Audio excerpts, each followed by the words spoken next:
네, 안녕하세요. S서브 시청자 여러분. 네오테크 온라인 연구소가 2-3편으로 찾아뵙게 되었습니다. 이번 2-3편에서는 우리가 이 전까지 스프링 레이트의 의미가 뭐냐까지 배웠어요. 좀 스프링에 관한 얘기를 했었죠? 그렇죠. 네, 스프링만 가지고 얘기를 네. 했었는데 이제 자동차와 접목을 할 겁니다. 네. 자동차의 구조와 함께 설명을 드리기 위해서 이번 주제는 모션비와 레버비 그리고 휠 레이트. 네, 이제 조금 나 차 좀 안다 하는 사람들이 쓰는 용어들이 나오기 시작했어요. 네. 그래서 이것에 대한 의미와 그리고 리어 코일오버 타입이라고 하는데 리어 일체형 타입이라고도 합니다. 그래서 과연 이 리어 일체형 타입은 정말 좋은가? 좋다면 왜 좋은가? 혹은 안 좋을 수 있다면 왜 안 좋을 수 있나에 대해서 한번 알아보도록 하겠습니다. 자, 첫 번째로 모션비의 의미에 대해서 설명을 드릴 텐데요. 이 모션비 혹은 레버비 같은 의미라고 생각을 하시면 됩니다. 이것은 간단하게 글로 설명을 드리면 더 어려울 수도 있어요. 일단 한번 그 화면에 나와 있듯이 휠 변이량과 스프링 또는 댐퍼 변이량의 비라고 나와 있는데 이거를 현상으로 설명을 드리면 휠이 몇 미리 움직일 때 댐퍼가 몇 미리 움직이냐, 휠이 몇 미리 움직일 때 스프링이 몇 미리 움직이냐를 나타내는 말입니다. 네, 보통 뭐 간단하게 잘못 생각하실 수도 있는 게 휠이 10mm 움직이면 뭐 댐퍼나 스프링도 당연히 10mm 맞아요. 움직이겠지. 네. 그렇게 생각하시는 분들이 많은데 이제 스프링과 댐퍼의 장착 위치에 따라 좀 달라질 수 있는 거죠. 그렇죠. 이 모션비를 말을 하면은 차를 좀 아는 것 같은 이유는 그걸 안다는 거죠. 네. 기본적으로 휠이 움직일 때 스프링은 다르게 움직일 수 있다라는 그 구조학적인 그런 개념을 알고 있다라는 거기 때문에 이 모션비는 그런데 그런 의미에 비해서 굉장히 쉬워요. 네, 이 로우암 포인트 차체 안쪽의 로우암 볼트부터 차체 바깥쪽의 볼 조인트 센터까지의 길이를 D2 긴 쪽으로 봤을 때 이 댐퍼가 있는 곳을 D1 이제 멀티링크 기준으로 했을 때 스프링이 있는 위치까지 D1을 나눠주면 됩니다. 그래서 D2분의 D1 이렇게 아주 간단하게 구할 수 있어요. 네. 그렇지만은 이게 차에서 실질적으로 하는 역할이 굉장히 크다라는 거죠. 그렇죠. 그 이유가 바로 휠 레이트 때문인데요. 휠 레이트는 스프링 레이트를 휠 관점에서 본 거예요. 스프링 레이트 너가 7kg일 수 있는데 이 구조 때문에 휠인 나한테 미치는 영향은 달라라고 실질적으로 이제 휠이나 이제 타이어에서 적용이 되는 레이트를 네, 말하는 맞습니다. 거죠. 네, 그래서 이 휠 레이트에 모션비가 들어가고 그 모션비가 제곱으로 또 들어가게 됩니다. 그렇기 때문에 그 모션비가 달라질수록 휠 레이트에 미치는 영향은 더 크다라는 거죠. 네. 그래서 식이 이렇게 나오게 되고 그리고 그 옆에 이제 삼각형으로 이렇게 삼각 함수에 대한 설명을 해놨는데 그게 좀 불편해요 보기가. 거부감이 들 수 있어요. 아, 딱 보는 순간 영어 뭐 코사인, 사인 이거 어렵잖아요, 네. 사실. 그리고 뭐 제곱도 있고 뭐. 그렇죠. 일단 딱 보기 싫어져요. 그래서 저희가 다음 화면에 아주 쉽게 좀 정리를 해놨는데 이 케이스 같은 경우에는 그냥 1대2 이렇게 해놓은 겁니다. 네, 그래서 스프링이 1 움직이면 휠이 2 움직이는 상태를 해놨고요. 이런 게 실제로 존재하지 않는 게 아니에요. 네. 차 중에 1대2의 이런 모션비를 갖는 2분의 1을 갖는 차들도 실제로 존재하고 네. 그리고 이렇게 단순하니까 여러분들도 자동차를 보실 때 너무 차량 전체의 구조를 보면 복잡하게 느껴지실 수 있기 때문에 모션비란 이런 그림과 같기 때문에 볼트의 점을 그냥 점으로 바라보시고 로우암 포인트도 점으로 바라보셔서 이렇게 아주 단순화해서 좀 모션비를 바라보시는 그런 시각을 가지시라고 저희가 화면을 한번 띄워드리고요. 그 다음에는 이 휠 레이트가 그럼 어떤 역할을 하느냐를 다시 한번 식을 가져와서 이제 어려운 게 아니다 라고 말씀드렸기 때문에 한번 가져와서 사용을 한번 해보도록 하겠습니다. 기본적으로 우리가 이번에는 구조적인 부분을 많이 다룰 거기 때문에 스프링 K 값은 고정을 하겠습니다. 네, 스프링 레이트는 고정을 하고요. 이 모션비 제곱과 이 코사인이 어떤 영향을 미치느냐, 네, 이 코사인 알파의 기준은 수직에서 댐퍼가 누워있는 각도의 그 코사인 값을 구하는 겁니다. 그런데 댐퍼가 웬만큼 누워있지 않고서는 이 값이 그냥 1과 비슷한 수준이에요. 그쵸, 뭐 포뮬러라든지 뭐 자작차 네네. 같은 데 보면 이제 WC-본 서스펜션 구조를 많이 사용을 하게 되면은 댐퍼가 좀 많이 눕게 되죠. 네, 그렇죠. 그럴 경우에는 이제 좀 값이 영향을 미칠 수 있겠지만 네네. 보통 이제 양산차 같은 경우에는 뭐 맥퍼슨이나 멀티링크, 멀티링크. 뭐 토션빔 타입을 많이 사용을 하기 때문에 그 각도가 거의 이제 제로에 가깝죠. 그렇죠. 네. 그리고 더 수직으로 쓰면 쓸수록 제로에 가깝고 조금 더 누워 있다고 해도 뭐 한 0.97, 네. 0.95 정도 수준밖에 안 되기 때문에 일로 생략하시면 더 쉬워집니다. 네. 그래서 이 스프링 상수가 유지된 상태에서 스프링이 차체 바깥으로 나오면 나올수록 점점점 휠 레이트가 커진다라는 거죠. 그래서 자기가 하는 역할이 반대로 말하면 안으로 갈수록 스프링이 더 커진다는 겁니다. 스프링의 상수가 더 커지는 역할을 한다라는 겁니다. 쉽게 생각하면. 뒤로 돌아가서 이 화면을 다시 설명을 드리면 지금 이 모션비 같은 경우에는 2분의 1이 되겠죠. 2분의 1. 그렇죠. 그러면은 휠 레이트 같은 경우에는 제곱이 돼서 4분의 1이 될 4분의 거예요. 1이 되는 거예요. 네. 그렇다면은 뭐 예를 들어서 안쪽에 16kg의 스프링이 있다고 했을 네네. 때 이제 휠 레이트는 4kg가 되겠죠. 그렇죠. 네. 그렇게 계산할 수 있기 때문에 엄청 큰 변화죠. 네. 그렇게 보면 엄청 큰 변화이기 때문에 이렇게 사용을 하시면 됩니다. 네. 생각보다 간단해요. 네. 이제 네오테크 제품이 적용된 제네시스 쿠페의 두 가지 이제 분리형과 코일오버 일체형 타입, 네, 요 사진을 확인을 해보시면요. 분리형 같은 경우에는 리어 스프링 레이트를 한 14kg 정도를 사용합니다. 그리고 이제 일체형 코일오버 타입 같은 경우에는 6kg를 사용을 하죠. 그렇죠. 네, 그만큼 이제 스프링의 위치가 휠 쪽으로 가까워지기 때문에 낮은 스프링 레이트를 써줘야 동일한 휠 레이트를 가져갈 수 있습니다. 네, 그래서 가장 코일오버 타입을 쓸 때 실수를 하는 부분이죠. 네. 그래서 왜냐하면은 화면에 보시듯이 스프링에 있을 때나 뭐 댐퍼에 있을 때나 사실 크게 가지 않아요. 네. 아주 멀리 가는 건 아니지만 네, 네. 굉장히 큰 변화가 일어난다는 거는 휠 레이트의 공식에 모션비가 제곱으로 작용을 하기 때문에 그런 건데요. 그렇죠. 그래서 그거를 일체형으로 바꿨음에도 불구하고 많은 분들이 한 14kg 썼으니까 야, 한 8kg면 엄청 줄인 거야 라고 생각을 하는 건데 네. 더 줄여야 된다는 거죠. 7kg 이렇게 뭐 14kg 같으면은 그거보다 더 5kg 정도, 네. 4kg 정도 아주 많이 줄어야 된다는 거죠. 16kg일 때 이제 4kg 정도 돼야 되니까 14kg면은 그거보다 더 낮은 더 낮은 레이트가 되어야 우리가 원래 쓰던 동일한 휠 레이트가 되겠죠. 네. 그러면은 이렇게 그냥 막 바뀌는데 네. 너무 크게 변하는 거 아니냐. 네. 코일오버 타입 그럼 안 좋은 거네요? 이렇게 생각을 할 수 있어요. 그래서 왜 사용하는지, 왜 일체형을 사용하는지에 대해서 설명을 드리려고 합니다. 장점과 단점으로 나눠서 설명을 드리도록 하겠습니다. 네.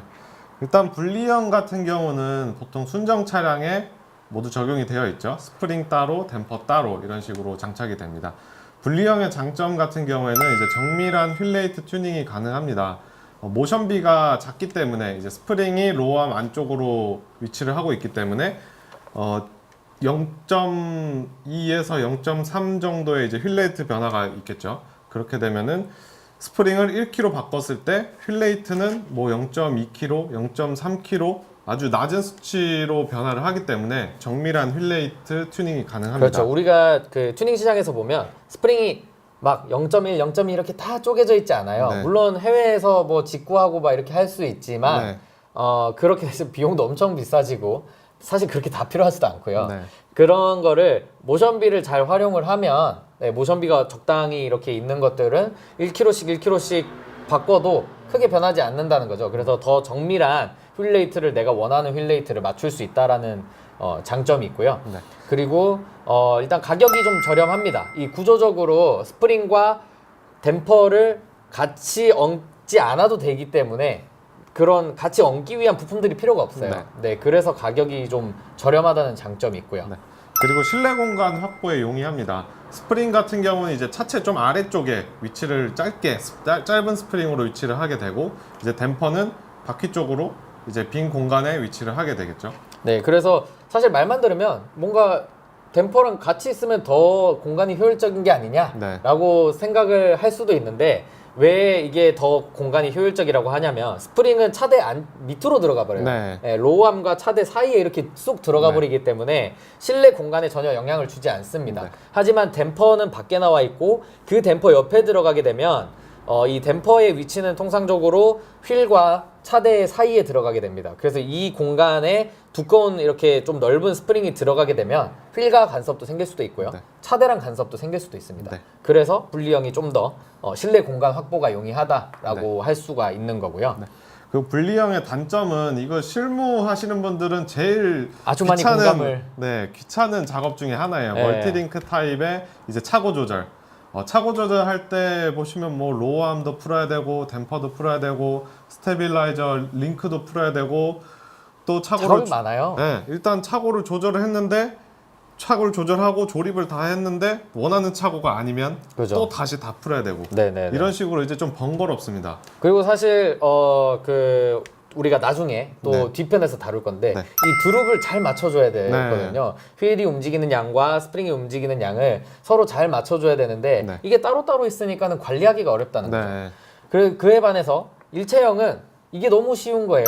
차고 조절도 쉽고 네. 같이 있기 때문에 그리고 스프링의 프리로드 그러니까 프리로드가 필요하다면 프리로드는 또 다음 저희가 마지막에 다루게 네. 될 건데 이 스프링 프리로드 세팅이 아주 쉬운 거죠. 작업성이 용이하다 이렇게 이제 보통 표현할 수 있습니다. 네. 맥퍼슨 타입 같은 경우에 차고 조절을 하실 때 혹은 프리로드 조절을 하실 때 바퀴를 빼고 그냥 락너트를 풀어서 조절만 하면 되죠. 그렇죠. 앞에 거라 생각하면 되겠네요. 네네. 그것과 이제 동일한 장점을 가질 수 있습니다. 그리고 일단 서킷에서 많이 써요. 네. 그리고 경기용으로 많이 사용을 하시죠. 네, 맞습니다. 경기용으로 많이 쓰고 이게 또 실내 공간 우리가 언급했던 실내 공간과도 관계 있고 방금 전에 말했던 스프링 그 프리로드나 길이 조절, 차고 조절 이런 거랑도 관계가 있는데 네.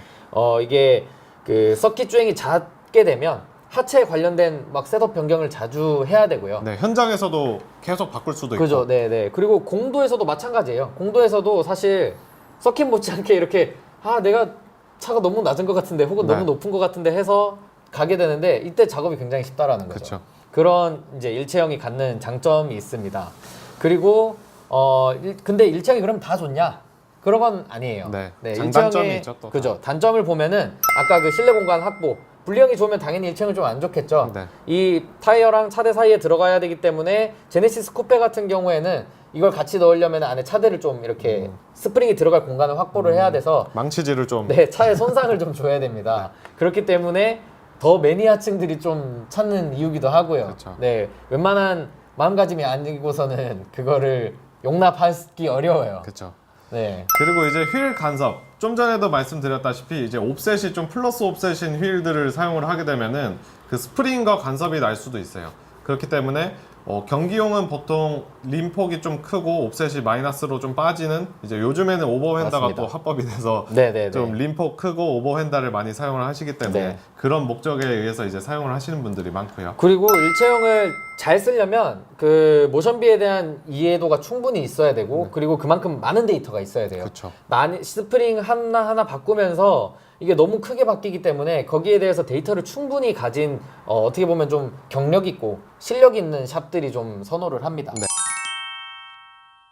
빠른 메인터넌스를 제공을 하면서 뭔가 그 프리로드와 차고를 가지고 미세한 세팅이 필요한 그런 경우 그리고 공도에서도 차고를 쉽게 조절을 하고 그런 장점들을 일체형의 장점들을 충분히 활용할 수 있는 샵에서 많이 쓰는 겁니다. 그런데 저희가 이거를 이번에 다룬 이유가 그렇지 않은 경우들 때문에 다룬 거예요. 뭐 그냥 무작정 이게 좋아, 이게 편해 네. 이렇게 이제 뭐 사용을 하시는 분들도 있고. 예를 들어서 댐퍼가 이렇게 있는데 그거를 일체형을 하는데 뒤집어서 뭐 이렇게 현가 하질량이 줄여든다라거나 네. 그것만 가지고 리어 일체형을 하기에는 단점이 너무 많다라는 그렇죠. 거예요. 네, 그리고 그렇게 해서 쓰기에는 엄청 많은 데이터를 확보하는 시간과 노력이 필요하다라는 거예요. 그래서 이거를 보고 모션비가 이만큼 중요하구나, 차에 미치는 영향이 크구나를 조금 생각을 하시고 내가 가는 샵 혹은 내가 이제 차를 맡기는 곳 혹은 내 스스로가 과연 이걸 사용할 만큼의 충분한 지식이 있는가를 좀 판단을 하셔서 그렇게 해서 하면은 훨씬 더 일체형의 좋은 효과만 누리고 단점은 좀 배제할 수 있는 그런 좋은 튜닝 문화, 올바른 튜닝 문화가 되죠. 그렇게 활용을 하실 수 있을 것 같습니다. 그래서 우리가 이때까지 그 모션비에 대해서 좀 얘기를 해봤는데요. 결국에는 왜 중요하냐를 쭉 얘기를 해드린 거예요. 모션비가 중요한 이유는 간단합니다. 차량 구조에 따라서 스프링에 미치는 영향이 수없이 말했듯이 다를 수 있다. 네, 그것 때문에 모션비가 아주 중요하다라는 거고 저희가 화면에 3가지 예시를 띄워놨습니다. 네. 이제 제일 이제 국산차나 FF 차량에 제일 많이 사용하는 프론트에 제일 많이 사용하는 이제 맥퍼슨 스트럿 같은 경우에는 이제 너클에 그 댐퍼와 이제 스프링이 같이 조립이 네. 되어 있습니다. 그렇기 때문에 이제 모션비가 거의 1에 가깝고요. 뭐 0.9, 0.95 정도 나오고 W10원 같은 경우에는 이제 로어암과 로어암 중간쯤에 위치를 해요. 네네. 댐퍼의 이제 고정부가 그렇기 때문에 이제 코사인 값도 있고 앵글 네, 그렇죠. 각도도 있고 하다 보니까 뭐 0.4에서 0.5 정도 그리고 멀티링크 차량은 이제 스프링이 로어암의 대략 한 중간 보다 약간 더 네, 조금 밖에 위치하기 때문에 한 0.6 정도로 보시면 됩니다. 네, 그래서 이게 다 맞는 건 아니지만 네. 근데 굉장히 통상적으로 잘 맞아요. 네, 바빠서 막 이렇게 진짜 재고할 거 없을 때 네. 이거 딱 외워놓으셨다가 그냥 대충 넣으면 맞아요. 그래서 네. 스프링 레이트 선정하실 때 아주 중요한 포인트가 되겠습니다. 그리고 이제 차고 조절할 때도 많이 유용하실 거예요. 차고 맞아요. 네. W10원 같은 경우에는 10mm를 올리면 뭐 한 20mm 가까이 올라가거든요. 네네네. 그런 걸 이제 생각을 할 때 아, 내가 차고를 10mm로 올리고 싶다. 근데 내 차가 예를 들어서 멀티링크다. 네네. 그러면은 10mm를 올리면 10mm보다 더 많이 올라가겠죠. 너무 우리가 휠 레이트에 대해서 좀 얘기를 했는데요. 네네. 이런 차고도 사실 굉장히 큰 부분이죠. 네네. 자, 그래서 저희가 모션비에 대해서 이번 2-3편에서는 다뤄봤습니다. 점점 더 많은 지식이 쌓여가고 있는데요. 여러분들의 올바른 튜닝 문화를 위해서 저희가 2-4편에서는 이제 스프링을 고르는 목적, 어느 정도 알았잖아요, 이제. 네. 그러면은 진짜 스프링을 무슨 기준에 의해서 고를 거냐. 네. 그거에 대해서. 그리고 다음 한 가지는 내 차에 맞는 스프링 레이트가 뭐냐. 이제 레이트도 알았고 모션비도 알았고 기초는 다 쌓았어요. 네. 이제 그럼 이제 내 차에 실전이에요. 적용을 해야죠. 네, 이제 내 차에 적용하기 위한 실전편에 돌입한다고 보시면 되겠습니다. 네, 저희가 지금까지 준비한 내용은 2-3편에서 준비한 내용은 여기까지고요. 다음 2-4편으로 찾아뵙도록 하겠습니다. 감사합니다. 알아두면 쓸모있는 서스펜션 브레이크 이야기 네오테크 온라인 연구소